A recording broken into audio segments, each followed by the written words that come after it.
ഖുർആനെ കുറിച്ച് ആധികാരികമായി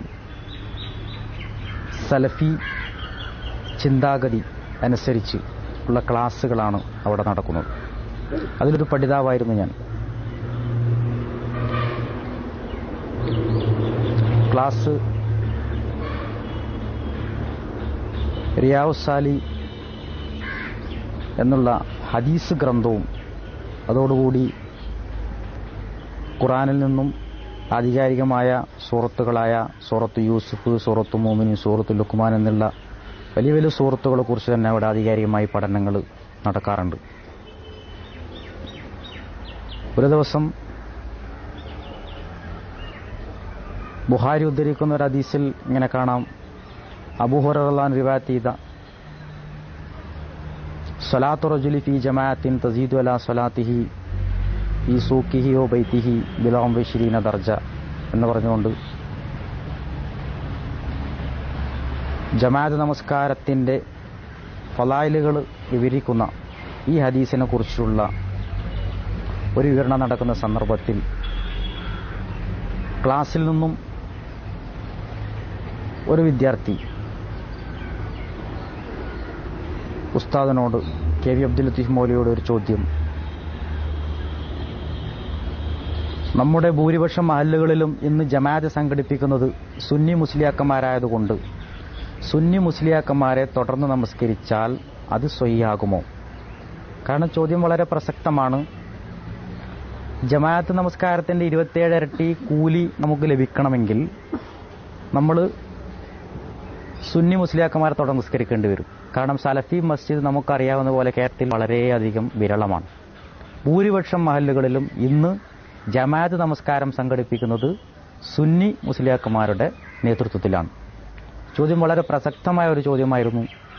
അപ്പോൾ മൗലവി അതിന് ഉടനെ തന്നെ മറുപടി കൊടുക്കുകയും ചെയ്തു, സുന്നി മുസ്ലിയാക്കന്മാരെ തുടർന്ന് നമസ്കരിക്കാം, അതിലൊരു തെറ്റുമില്ല. അപ്പോൾ ചോദ്യകർത്താവ് വീണ്ടും ചോദ്യം ആവർത്തിക്കുകയാണ്, സുന്നി മുസ്ലിയാക്കന്മാർ തവസ്സുൽ ഇസ്തിഗാസ ഉൾക്കൊള്ളുന്ന മാല മൗലൂദുകൾ വെച്ചുകൊണ്ട് നേർച്ച മറ്റും സംഘടിപ്പിക്കുന്ന സുന്നി മുസ്ലിയാക്കന്മാർ ശിർക്ക് ചെയ്യുന്നവരല്ലേ? അവർ മുശ്രിക്കുകളല്ലേ? അങ്ങനെയുള്ള മുശ്രിക്കുകളെ തുടർന്ന് നമസ്കരിക്കാൻ പറ്റുമോ?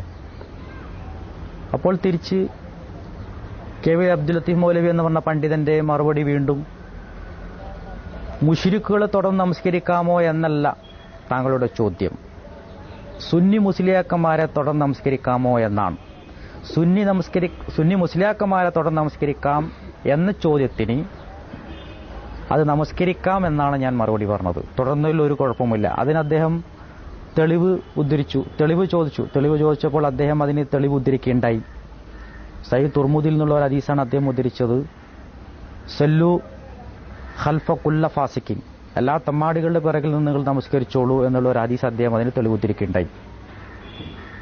എന്നിട്ട് അതിനെ അദ്ദേഹം വിശദീകരിച്ചു, നിങ്ങൾക്ക് തൃപ്തികരമാണെങ്കിൽ, ഒരു തമ്മാടിയായ മനുഷ്യന്റെ പിന്നിൽ നിന്ന് നമസ്കരിക്കുന്നത് തൃപ്തികരമാണെങ്കിൽ നമസ്കരിക്കാം. ചിലപ്പോൾ തെറ്റിദ്ധാരണ കൊണ്ട് ചിലപ്പോൾ നാട്ടിൽ ഒരു തമ്മാടി എന്ന് അറിയപ്പെടുന്ന ആളായിരിക്കും, പക്ഷെ സത്യത്തിൽ അയാൾ തമ്മാടി ആയിക്കൊള്ളുന്നില്ല. അങ്ങനെയുള്ള ഒരു സാഹചര്യങ്ങളൊക്കെ അതിൽ വരാൻ സാധ്യതയുണ്ടല്ലോ. അപ്പോൾ അങ്ങനെ വിശദീകരിച്ചുകൊണ്ട് അദ്ദേഹം പറഞ്ഞു, അങ്ങനെയുള്ള ഒരു ഘട്ടമാകുമ്പോൾ നമസ്കരിക്കാം. വീണ്ടും ഈ ചോദ്യം തന്നെ ചോദ്യകർത്താവ് ആവർത്തിച്ചുകൊണ്ട് പറയാണ്, മുശ്രിക്ക് ആയിട്ടുള്ള ഈ സുന്നി മുസ്ലിയാക്കന്മാർ ബഹുഭൂരിഷം പേരും നേർച്ച മാല മൗലൂദുകളൊക്കെ ചെല്ലുന്നതുകൊണ്ട് അവർ മുശ്രിക്കായില്ലേ? മുശ്രിക്ക് നമസ്കരിക്കാൻ പറ്റുമോ? അപ്പോഴും വ്യക്തമായിട്ട് അദ്ദേഹം മറുപടി പറയാണ്, മുശ്രിക്കിനെ നമസ്കരിക്കാൻ പറ്റുമോ എന്നതാണ് ചോദ്യമെങ്കിൽ പറ്റില്ല. അതേസമയം സുന്നി മുസ്ലിയാക്കന്മാരെ തുടർന്ന് നമസ്കരിക്കാൻ പറ്റുമോ എന്നാണെങ്കിൽ പറ്റും. അതിന് അദ്ദേഹം ഈ ഹദീസ് തെളിവ് പറഞ്ഞു. ഈ സമയത്ത് ഞാനിതൊക്കെ ശ്രമിച്ചുകൊണ്ട് അതിൽ സാക്ഷിയായിരുന്നു. ഇത് എന്നെ മാനസികമായിട്ട് വളരെയധികം ആഴത്തിൽ സ്പർശിച്ച ഒരു വിഷയമായിരുന്നു. അതുവരെ സുന്നത്ത് ജമാഅത്തിന്റെ പല പണ്ഡിതന്മാരോടും പലതരത്തിലുള്ള വാദപ്രതിവാദങ്ങൾ സംഘടിപ്പിക്കുകയും അതിനൊക്കെ നേതൃത്വം കൊടുക്കുകയും ചെയ്ത എന്നെ സംബന്ധിച്ചിടത്തോളം വളരെയധികം, അതായത് സുന്നികൾ ഇന്ന് ചെയ്യുന്ന തവസ്സുൽ ഇസ്തിഗാസ ശിർക്കാണെന്ന് ഹദീസും ഖുർആനും ഓതിയിട്ട് നമ്മുടെ ആ പരിസരത്ത് മുഴുവൻ, കണ്ണൂർ ഏരിയ ആ ഭാഗത്ത് മുഴുവൻ പല മഹല്ലുകളിലെ ഖത്തീബുമാരുമായിട്ടും പദപ്രയോഗങ്ങൾ സംഘടിപ്പിച്ചുകൊണ്ട് സമർപ്പിച്ചു വരുന്ന പോലുള്ള ഒരു വ്യക്തിയെ സംബന്ധിച്ചിടത്തോളം ഇത് വളരെയധികം ആഴത്തിൽ സ്പർശിച്ചു എന്ന് പറഞ്ഞാൽ അതിൽ ഒരു പുതുമയും. കാരണം ഞാൻ അങ്ങനെ അതിനെപ്പറ്റി ഒരുപാട് ചിന്തിച്ചു. ഈ സംഭവം കഴിഞ്ഞു ഒരു 1-2 ആഴ്ചകൾക്ക് ശേഷം നമ്മുടെ അടുത്ത പ്രദേശമായ പഴയങ്ങാടി സലഫി മസ്ജിദിൽ അബ്ദുൽ ഹക്ക് സുല്ലമി ക്ലാസ് കൊടുത്തുകൊണ്ടിരിക്കെ സദസ്സിൽ നിന്നും ഇതേ ചോദ്യം വീണ്ടും ആവർത്തിക്കുകയാണ് വേറൊരു വ്യക്തി. സുന്നി മുസ്ലിയാക്കന്മാരെ തുടർന്ന് നമസ്കരിക്കാമോ? അപ്പോൾ ആധികാരികമായ അദ്ദേഹത്തിന്റെ ഫത്വ വരികയാണ്, പരമാവധി തുടർന്ന് നമസ്കരിക്കാതിരിക്കലാണ് ഉത്തമം. അപ്പൊ എന്താ നമ്മൾക്ക് അതിൽ മനസ്സിലാവുന്നത്? മുഖ്യഘട്ടത്തിൽ തുടർന്ന് നമസ്കരിക്കാം, പരമാവധി ഒഴിവാക്കലാണ് ഉത്തമം. ഇവിടെ നമ്മൾ ചിന്തിക്കേണ്ട ഒരു കാര്യം, മുജാഹിദ് പ്രസ്ഥാനം അവരുടെ പ്രസിദ്ധീകരണങ്ങളിൽ കൂടിയും കാസറ്റുകൾ കൂടിയും പണ്ഡിതന്മാരുടെ പ്രസംഗങ്ങളിൽ കൂടിയും ആധികാരികമായിട്ട് ഇന്ന് കേരളത്തിൽ ജീവിച്ചിരിക്കുന്ന പണ്ഡിത സമൂഹമടങ്ങുന്ന ബഹുഭൂരിപക്ഷം സുന്നികളും ശിർക്ക് ചെയ്യുന്നു, അവരുടെ വിശ്വാസം ശിർക്ക് കലർന്നതാണ് എന്ന് അവർ വ്യക്തമായി സ്ഥാപിച്ചുകൊണ്ടിരിക്കെ ഇത് വിശ്വസിച്ചുകൊണ്ട് അവരുടെ കൂടെ പ്രവർത്തിക്കുന്ന നമ്മ പോലെയുള്ള പ്രവർത്തകരുടെയും വിശ്വാസം അതുതന്നെയാണ്. ബഹുഭൂരിപക്ഷം വരുന്ന സുന്നികള് ശിർക്ക് ചെയ്യുന്നവരാണ്.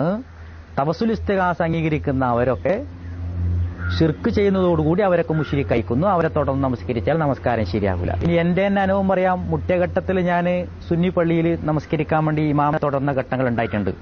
ആ സമയത്ത് ഞാൻ ചെയ്യാറ്, ഇമാമിനെ തുടരുന്നു എന്നുള്ള നിയത്ത് വെക്കാതെ ഇമാമിന്റെ കൂടെ നമസ്കരിച്ചിട്ടുണ്ട്.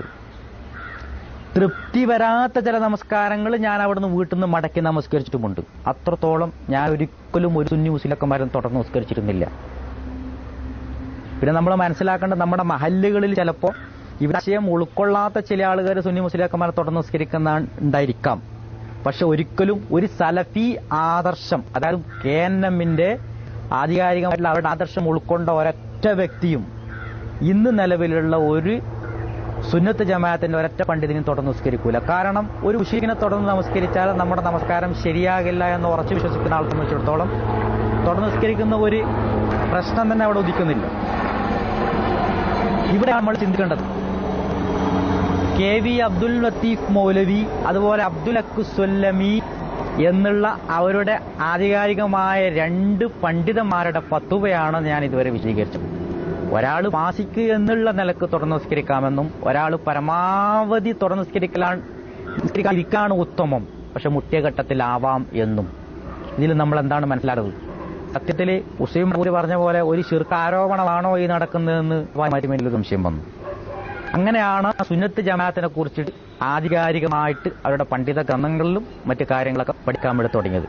അങ്ങനെ ഒരുപാട് സുന്നത്ത് ജമാഅത്തിന്റെ പണ്ഡിതന്മാരെ നമ്മുടെ അടുത്തുള്ള തന്നെ ഒരുപാട് ഹുസൈൻ ദാരിമി അതുപോലെ അബ്ദുൽ അസീസ് ബാക്കവി മുതലായ ഒരുപാട് പണ്ഡിതന്മാരായിട്ട് ഞാൻ ബന്ധപ്പെടുകയും അവരൊക്കെ ആയിട്ട് ആധികാരികമായിട്ട് ചർച്ച നടത്തിയിട്ട് സുന്നത്ത് ജമാഅത്തിനെ കുറിച്ചിട്ട് ആഴത്തിൽ പഠിക്കുകയും മനസ്സിലാക്കുകയും ചെയ്തപ്പോൾ സത്യത്തിൽ ഇന്ന് KNM കേരളത്തിൽ സുന്നി സമൂഹത്തിന് മേലെ ശിർക്ക് വച്ച് കെട്ടുകയാണ്. അത് ആരോപിക്കുക മാത്രമാണ്.